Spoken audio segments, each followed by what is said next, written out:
Bonjour à toutes et à tous, j'espère que vous allez bien aujourd'hui. Alors on se retrouve sur un tutoriel Luminar Neo. Je vous avais dit que j'allais reprendre les tutoriels sur ce logiciel et qu'on allait couvrir les fonctionnalités ensemble, bien sûr. Là on a repris la rotation de logiciel comme vous l'avez vu.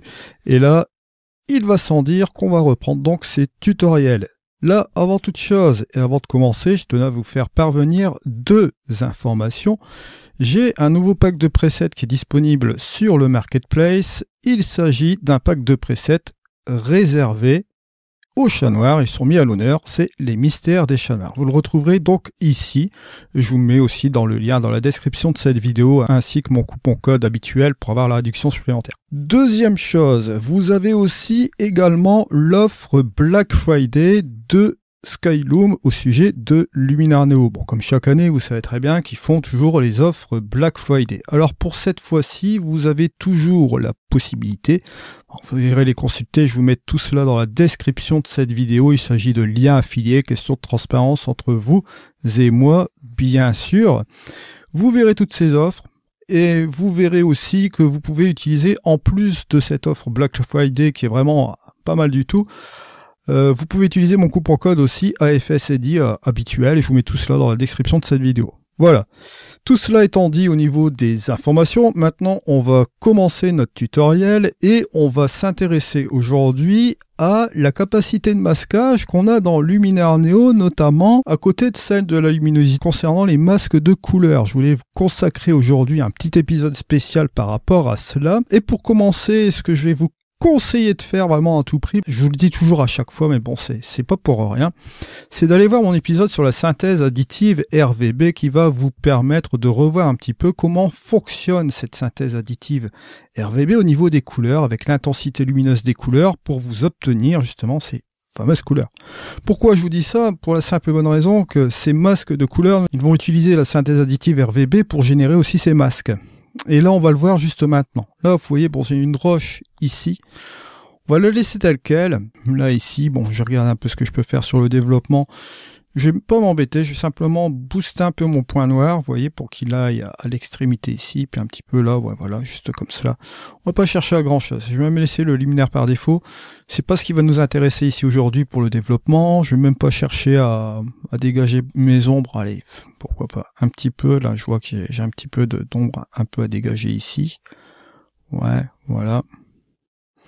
Et peut-être avec les hautes lumières un petit peu comme cela. Bref, je vais laisser cette chose-là comme ça. Bon, allez, avec un petit peu de contraste intelligent. Allez, c'est bon, on arrête là.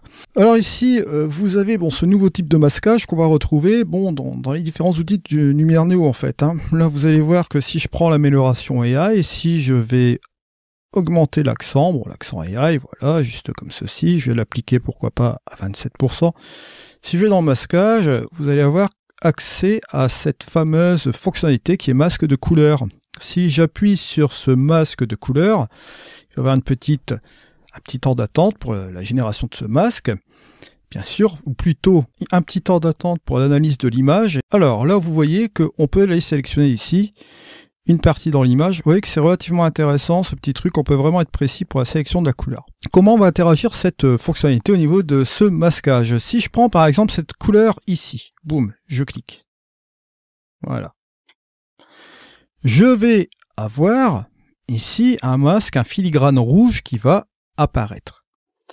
Alors ce filigrane rouge qui va s'apparenter aussi par rapport à la couleur que j'ai sélectionnée, on va avoir un curseur qui va nous permettre, comme on le voit ici, de jouer avec une certaine intensité et de jouer avec, comment dirais-je, une certaine précision au niveau de l'image. Là, au niveau de la couleur, vous voyez que la couleur sélectionnée, on l'a ici dans ce petit carré. Hein. Ce qu'on a sélectionné, on l'a là. Comment interpréter ce masque? On a ici cette sélection de cette couleur qui a été prise, bon, qui a été échantillonnée dans cette partie-là de l'image. Que se passe-t-il concrètement? Par rapport à cette couleur, dans cette photo, on va aller choisir une couleur qui s'apparente ici dans le reste de l'image, vous voyez, sur cette partie de la flotte, un petit peu ici, vous voyez, dans ce masque. D'accord? Alors bien sûr, là c'est une sélection assez grossière. J'essaye de vous simplifier un petit peu la chose. Je vais pas trop rentrer dans les détails techniques pour bien que vous compreniez bien l'affaire. Si je prends ce curseur ici au milieu, que je me rends ici vers la gauche, que va-t-il se passer? Là, vous allez voir ici, bon, ça disparaît forcément et ça se contracte, ce masque. Si je vais au contraire, à contrario, comme ceci, vers le sang, que se passe-t-il? Vous voyez que là, forcément, ce masque se propage. Il manque un petit peu plus de précision concernant la sélection du masque. Toujours par rapport à cette couleur. Il va être moins exigeant si on va aller vers 100.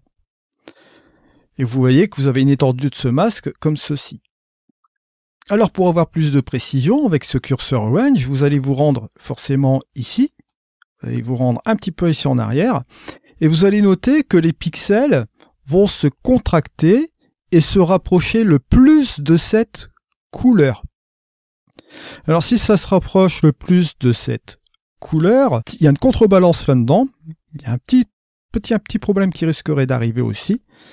Là, vous allez vous rapprocher proche de la couleur, certes, d'accord, mais que va-t-il se passer concrètement? Comme vous allez contracter la couleur, vous allez vous rapprocher le plus de cette couleur, vous allez avoir des bords qui vont être un petit peu plus abrupts.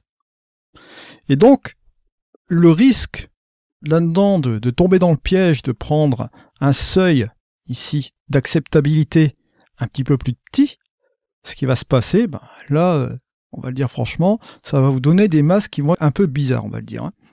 Alors l'idée, ce serait quand même de venir ici, de retoucher un petit peu cette chose-là, de reculer un peu à 40% ou 50%, quelque chose comme ça, pour conserver une zone de sûreté.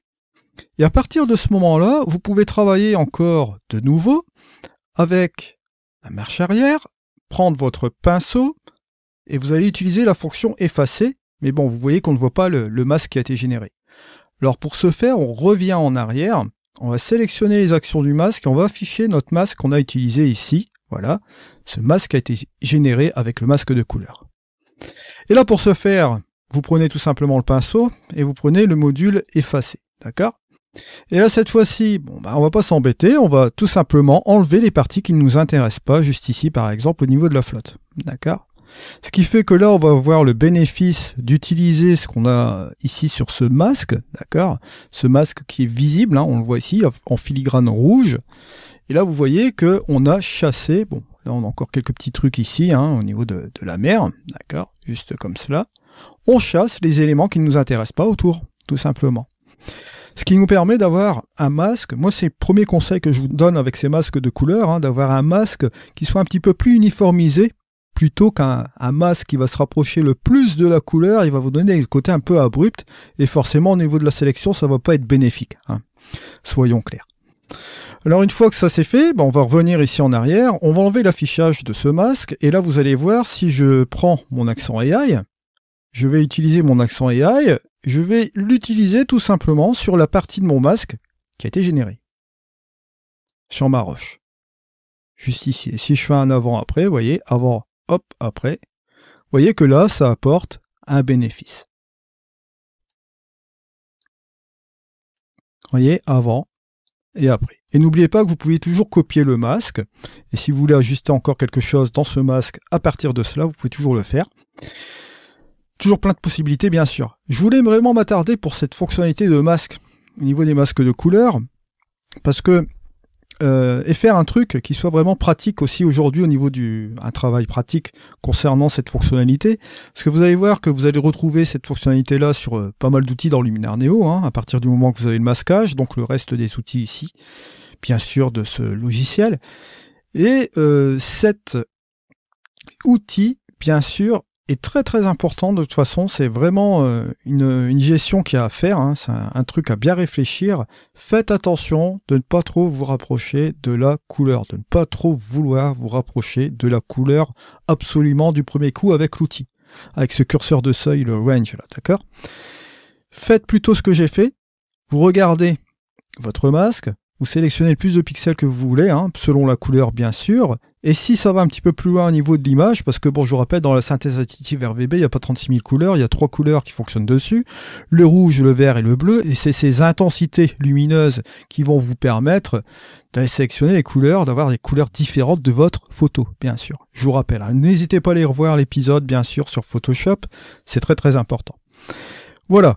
Je clôture aujourd'hui ce premier tutoriel sur Luminar Neo concernant cette fonctionnalité. On va voir ensemble les autres fonctionnalités bien sûr. Je vous propose aussi d'autres modules. Je suis en train de condenser un petit peu tout cela. Vous vous doutez bien avec tout ce qui était vlog, etc. J'avais vraiment beaucoup de travail à couvrir. Là, j'ai fait tous les préparatifs là récemment. Je vais vous ramener tout cela progressivement et substantiellement sur la chaîne. Vous verrez, vous ne serez pas déçus du voyage. Allez, nous, dans tous les cas, on se retrouve dans une prochaine vidéo. C'était Eddy. Allez, ciao!